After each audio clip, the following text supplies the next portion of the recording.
welcome to my review for 13 Hours, The Secret Soldiers of Benghazi. This movie is based on a true story. It's directed by Michael Bay, written by Chuck Hogan, stars John Krasinski, Max Martini, James Badge Dale, Toby Stevens, Matt Letcher, among many others. It's about a security team hired to protect an US ambassador in Libya, but on the night of September 11th, 2012, it gets attacked and all chaos erupts, and it's basically 6 men against a country. Michael Bay is not the most talked about director, and for a good reason.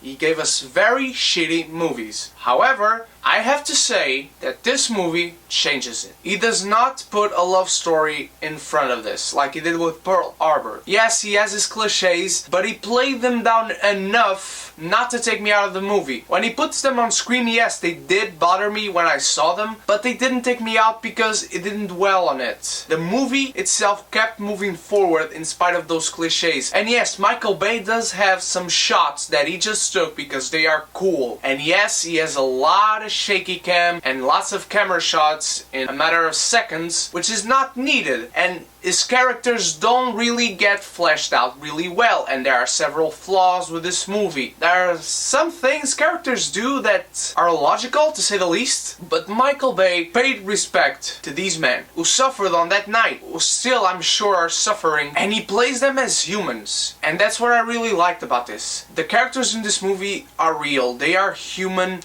beings, and you feel that watching this movie because none of them are superheroes. Trust me, they all get fucked up in this movie, and I admire Michael Bay for paying respect to this man because I feared he wouldn't be able to after watching Pearl Harbor, and for a good reason. But Chuck Logan wrote this script, and I really like it. I mean, Chuck Hogan writes really well, not the best writer in the world of course, but he writes well, and this was a good movie thanks to Michael Bay making an effort to making a good movie and Chuck Hogan writing a good script for it. The acting in this movie is stellar. At least from the characters we get fleshed out, John Krasinski and James Badge Dale, they show true brotherhood, and the others as well. The others don't get really fleshed out, and we see how they all confraternize, a true relationship amongst them all. In some cases more than the others, but we see how each of these men liked each other and how they all knew each other. But let's go to our main character, Jack Silva, played by John Krasinski. I really liked this character. I liked his struggle during the movie. All he thought about from beginning to end, and you never saw falter in that, was I'm sick and tired of coming back to these places. I want to go home and I want to stay at home. And I really admire that. There's one very forced scene when you see literally all of them calling home at the same time. It kind of bothered me, but if you really analyze that scene, you don't see all of them talking to their families and saying the same stuff. I mean,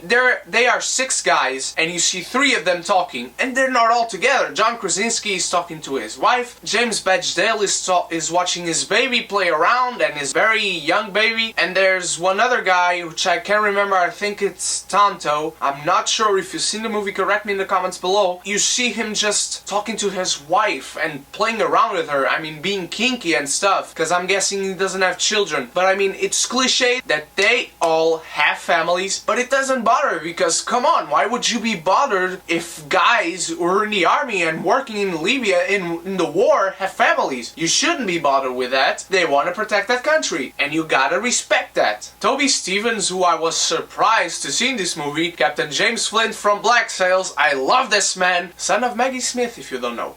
He actually has a really good American accent in this. I actually really enjoyed it. And you see his voice, his Captain James Flint voice, coming out a little bit in this movie. But he's the man who's trying to get air support for our soldiers in the US Embassy. But Michael Bay, his forte is action. So in my opinion, he should always do movies like this. And if he always makes an effort for it, if he lets other people work with him and not for him, he can make good movies out of the work he does. I mean, the acting again in this movie was really good. The characters, the ones that were fleshed out enough, they were good characters. And the writing, yes, it has its flaws. The directing has its flaws, and I think what could really help Michael Bay moving forward in his next movies would be a good cinematographer. One other flaw I have with this movie is that there are some shots, or at least when some shots change, you see kind of different ratios in the image, and for the moment moment, that's bothersome, and that shouldn't be in a Hollywood movie. I mean, I sometimes direct movies. I know that shouldn't be there. 13 Hours, I think it played respect to what happened in Libya. I think Michael Bay has its flaws as a director, but he did his best he could. In my opinion, he pulled it off. I think Chuck Hogan's writing is good, although it has similar flaws in a way to Michael Bay's directing. The acting is really good. You get good characters out of it. Again, many are not fleshed out. That is true, and that is a fault. But the ones that do are good characters, and the characters are real. And this story gets you because the action in this movie is brutal, and you see how 6 men fought against a country, and they are people just coming at them, and they don't stop, and they got weapons, and they throw everything at this 6 men, and these 6 men fought because they loved their country and they were trying to protect a man. US Ambassador Chris Stevens, who is actually the Reverse Flash. That's why he suddenly disappears in this movie, because he goes to the future to fight Barry Allen.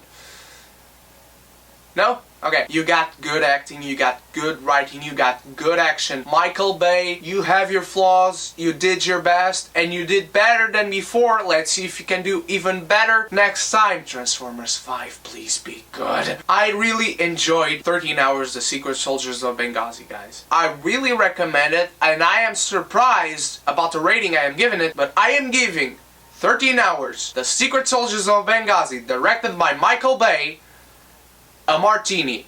Shaken, not stirred. It's a good time, anytime. Let me know what you thought of 13 Hours in the comments down below. Subscribe for more. Tell me what you want to see next. Like this video and share. And I'll be back tomorrow or Sunday for the Sunday special review. Today, I am watching Spotlight, and I will bring that review for you as fast as I can. See you later, everyone.